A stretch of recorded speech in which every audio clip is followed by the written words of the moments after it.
Subscribe कीजिए हमारे channel नूर रज़ा को और बेल आइकन को प्रेस कीजिए, जिससे आपको हमारी न्यू वीडियो की नोटिफिकेशन मिलती रहे।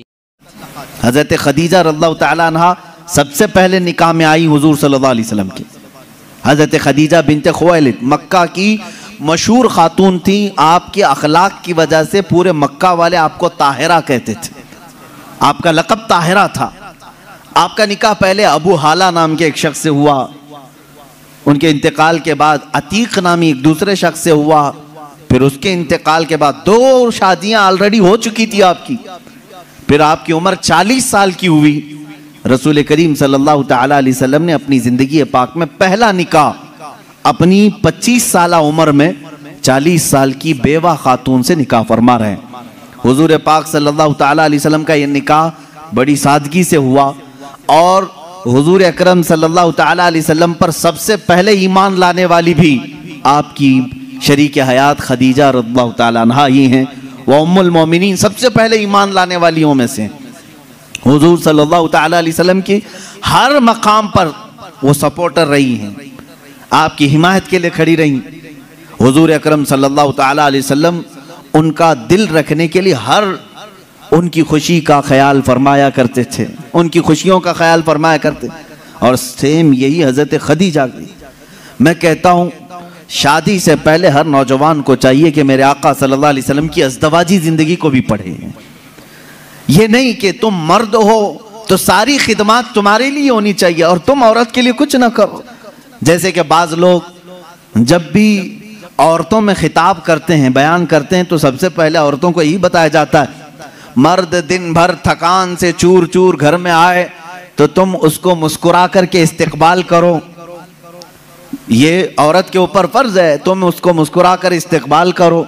उसकी थकान चली जाए तुम्हें एक सदक़े का सवाब है। मेरे अजीजों, ये गाड़ी का पहिया एक टायर से नहीं चलता। तुम सारी मुस्कुराहट सिर्फ औरत ही के ऊपर थोपोगे। यहाँ पर तुम्हें यह भी कहना होगा, हो सकता है कभी दिन भर की थकान औरत को भी हो जो सुबह से शाम तक काम कर रही हो, तुम आ करके उससे भी मुस्कुरा करके कहो दिन भर आज तुम्हें ज्यादा थकान हुई होगी। हमेशा मियाँ ये क्यों चाहते हैं कि मेरी थकान वो पूछे ना, बल्कि आप खातून की भी मिजाज पुरसी करें। ये दोनों टायर हैं, दोनों का बैलेंस बरकरार हो। मैं अभी बताता हूँ, हुजूर पाक सल्लल्लाहु ताला अलैहि वसल्लम हमेशा ये फरमाते, अगर अपनी अज़वाज मुतहरात में से कोई नाराज हो तो हुजूर उन्हें मनाते। आप सोच रहे होंगे क्या दुनिया में कोई ऐसा भी है जिसको हुजूर से नाराज होने का हक है? हुजूर से नाराज होने का हक है? हाँ, सिर्फ बीवियों को हक था जो आम जिंदगियों में होता है, लेकिन उस नाराजगी का मतलब रसूल से नाराजगी नहीं, शौहर से किसी मामले में हो। हुजूर पाक सल्लल्लाहु ताला अलैहि वसल्लम खुद फरमाते हैं हज़रत आयशा से, ए आयश, जब तू मुझसे नाराज होती है तो मुझे पता चल जाता है। हज़रत आयशा पूछती हैं, आप कैसे जानते हैं मैं नाराज हूं कि खुश हूं?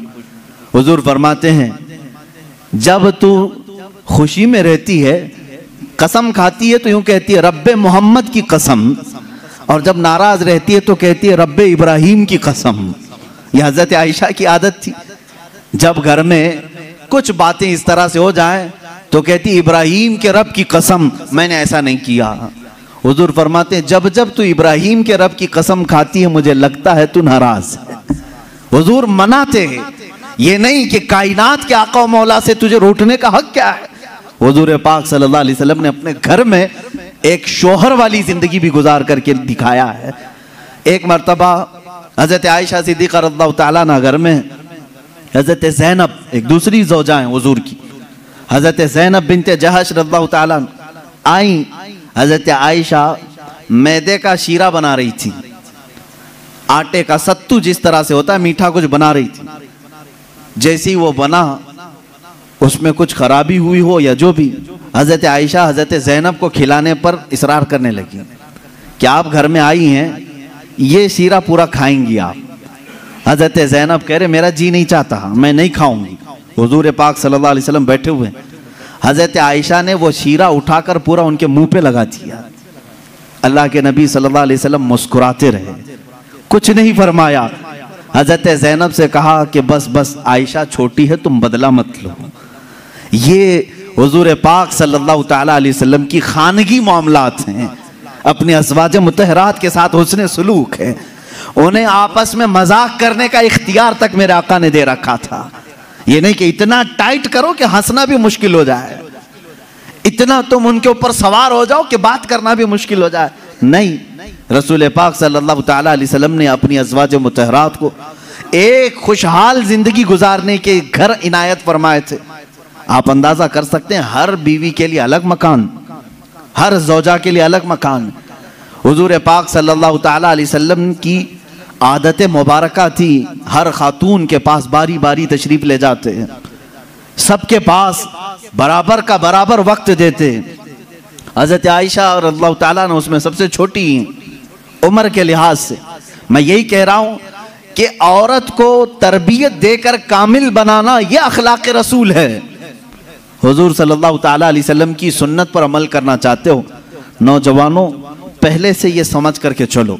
मेरे घर में जिनकी शादियां नहीं हुई उनके लिए कह रहा हूँ, जिनकी हो चुकी उनके लिए भी पहले से जहन में ये बात फिट कर लो।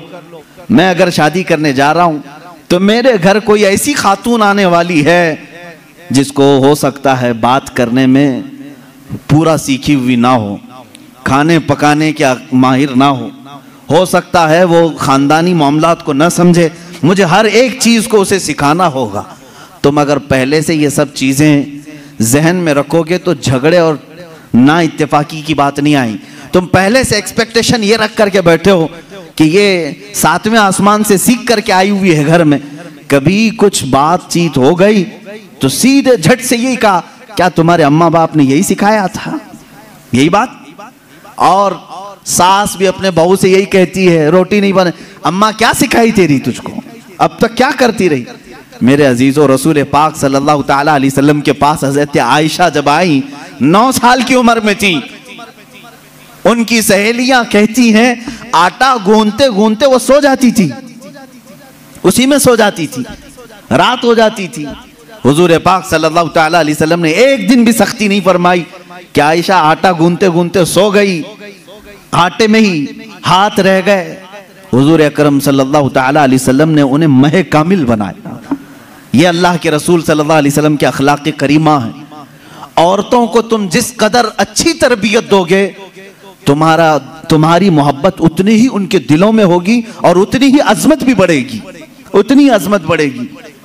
और रसूल पाक सल्लल्लाहु ताला अलैहि वसल्लम की इस अजीम सुन्नत पर भी अमल होगा। बाज लोग ये सोचते हैं कि फुल हाई क्वालिफाइड चाहिए, पूरी तरह से मैच्योर चाहिए, तो तुम्हारा ये एक्सपेक्टेशन बाज दफा तुम्हें धोखा दे देता है। तुम जो कुछ भी सोच करके रखे हो वो नहीं आई, चिड़चिड़ हो जाता है, दिमाग में अलग अलग वसवसे आने लगते हैं, फिर दूसरे का ख्याल आने लगता है, और फिर दूसरी भी वैसी निकली तो क्या करोगे? इसीलिए अखलाक रसूल ये है। अल्लाह के नबी सल्लल्लाहु अलैहि वसल्लम के पास वो औरतें आई जो अलग अलग खानदान की थी, अलग अलग मिजाज की थी, अलग अलग कबीलों की थी। अरे यहूदियों के खानदान से हुई बिन अख्तब की बेटी सफिया रज़ियल्लाहु ताला अन्हा हुजूर के घर आई। उनके पूरे रस्म व रिवाज अलग थे, सारे खानदानी मामलात अलग थे, लेकिन क्या कभी वो मिसमैच हुई हुजूर के साथ? रसूल पाक सल्लल्लाहु ताला अलैहि वसल्लम ने उनके साथ भी जिंदगी कैसे गुजारी? हज़रत सफिया रज़ियल्लाहु ताला अन्हा हुजूर सल्लल्लाहु ताला अलैहि वसल्लम की बारगाह में जब आई, देखें हुजूर अदल कैसे करते थे बीवियों के साथ। ये खानदान था बनी इसराइल का, यहूदियों का। हज़रत मूसा अलैहिस्सलाम से जो चला है वो खानदान था। मूसा अलैहिस्सलाम की औलाद वो मदीने तैयबा में थी, उन्हीं के खानदान से हज़रत सफिया आई थी। जब शादी हुई तो औरतों में आपस में बातें होती रहती हैं, सौतनों के मामलात रहे। हुजूर की एक ज़ौजा हज़रत आयशा हैं जिनके बाप सिद्दीक़ अकबर हैं। एक ज़ौजा हुजूर की हज़रत हफ्सा हैं जिनके वालिद उमर इब्न खत्ताब हैं रज़ियल्लाहु ताला अन्हु। एक हज़रत अबू बकर की बेटी हुजूर के निकाह में है, एक हज़रत उमर की बेटी हुजूर के निकाह में। ये दोनों मिलती थी तो बड़ी लंबी बातें भी होती थी। खानदान एक था, इनके बीच में हज़रत सफिया आ गई, अलग खानदान की, यहूदी खानदान से आई थी, लेकिन हुजूर के निकाह में आई थी। हज़रत सफिया को दोनों छेड़ने लगी, क्या कह करके? कहा कि सफिया, हुई बिन अख्तब है ना तेरा बाप, यानी यहूदियों के एक कबीले का सरदार है। हजरत आयशा कहती है मेरे बाप तो सिद्दीक अकबर हैं। हजरत हफ्सा कहती है मेरे बाप तो उमर इब्न खत्ताब हैं, जिनकी नेकियां हुजूर ने इस तरह फजीलतें बयान फरमाई। हजरत सफिया के दिल में थोड़ा सा वो लगा कि ये दोनों अपने अपने बाप पर फख्र कर रही। हुजूर पाक के हुजरे में आई, गमगीन थी। अल्लाह के नबी सल्लल्लाहु अलैहि वसल्लम ने पूछा सफिया क्या मामला है? कहा आयशा भी और हफ्सा भी ताना मार रही हैं। कहा क्या कहा उन्होंने? आयशा कहती है मेरे बाप अबू बकर हैं, हफ्सा कहती है मेरे बाप उमर हैं, तेरे बाप तो यहूदी खानदान का सरदार है। हुजूर ने फरमाया जाओ अब जवाब दो आयशा को भी और हफ्सा को भी। हुजूर सिखा रहे हजरत सफिया को। कहा क्या जवाब दूं?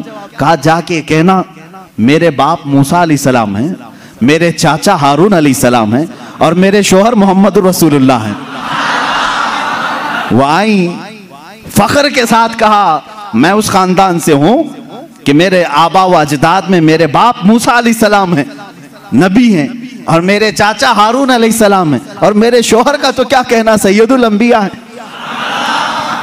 हजरत आयशा और हजरत हफ्सा ने कहा जरूर ये रसूल पाक ने तुझे सिखाया होगा, ये बात तुझे हुजूर ने बताई होगी। ये घरेलू जिंदगी थी मेरे आका सल्लल्लाहु तआला अलैहि वसल्लम की। कभी इन औरतों के दरमियान अगर कुछ बातें आ जाए, हुजूर पाक इस तरह से उसे निकालते जैसे मैदे में से आटे को निकाल दिया जाए। कभी तकरार नहीं हो सकी, कभी झगड़े की नौबत नहीं आई। दो बीवियों वाला जानता है कि उसे संभालना कितना मुश्किल होता है। हाँ, एक अजीम जंग में वो उतरा होता है, एक तरफ इंडिया एक तरफ पाकिस्तान, बीच में बॉर्डर में वो खड़ा रहता है। एक हाथ इसके पास एक हाथ उसके पास, पता नहीं कौन सा टूटे कौन सा बचे। लेकिन अल्लाह के नबी सल्लल्लाहु तआला अलैहि वसल्लम 11 अज़वाज मुतहरात के साथ रहे और सबको बराबर इंसाफ के साथ रखा। कभी किसी खातून से कोई झगड़ा ये किसी हदीस में नहीं मिलता। हाँ, उनके दरमियान जो बातें होती थी वो तफरीह कल्ब के तौर पर होती, तफरीह कल्ब के तौर पर, दिल को बहलाने के तौर पर। अब आए मैं आपको बताता हूँ हुजूर की जिंदगी पाक में जो बीवियों का किरदार है, औरतें भी सुन रही होंगी, उन्हें ये मालूम होना चाहिए अपने शौहर की, यानी एक मर्द की दुनिया में सबसे बड़ी सपोर्टर उसकी बीवी होनी चाहिए। हर चीज में, उसके दुख में, उसके सुख में, उसकी खुशी और गम में, सब में औरत उसकी सपोर्टर बनकर रहे।